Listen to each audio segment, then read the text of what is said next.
I'm really looking forward to it. I mean, part of it, I think, it's hard to turn the clock back. I mean, other major league sports, the NFL, for example, moved to flag football for the Pro Bowl. I just think when I grew up, All-Star Game was a rare opportunity to see many players who at best only came to your market once. I think now, because of digital media, streaming media, you can see if you're a Warriors fan, regardless of where you are in the world, you can see every single game now on your phone.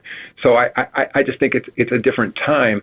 And I think part of it, while like nobody was proud of the All-Star presentation last year, I think the fans are looking for more than just a game, and I think by creating the new format we're using this year, having multiple games to 40, shorter spurts of activity from the players, mixing up the teams a little bit, I actually think it's going to be really exciting. I think it's going to be something different. I guess things are also cyclical, so I think now that we've moved to that format, it's not unimaginable to me in a few years people will be longing for the traditional format, and even the players will be saying, let's go back to East versus West. And people have talked about, let's do sort of a Ryder Cup approach. Let's do U.S. against international players.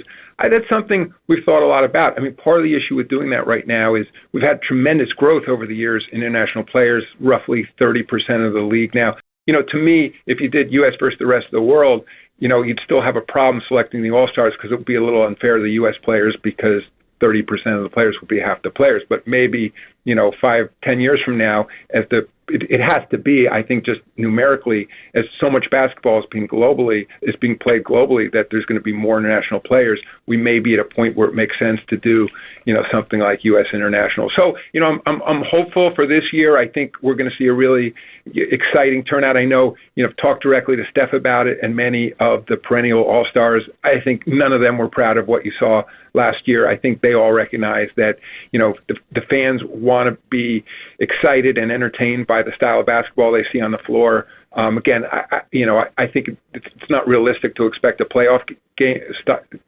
type style basketball, but I think at the same time we can get something that'd be really fun and exciting for fans to watch.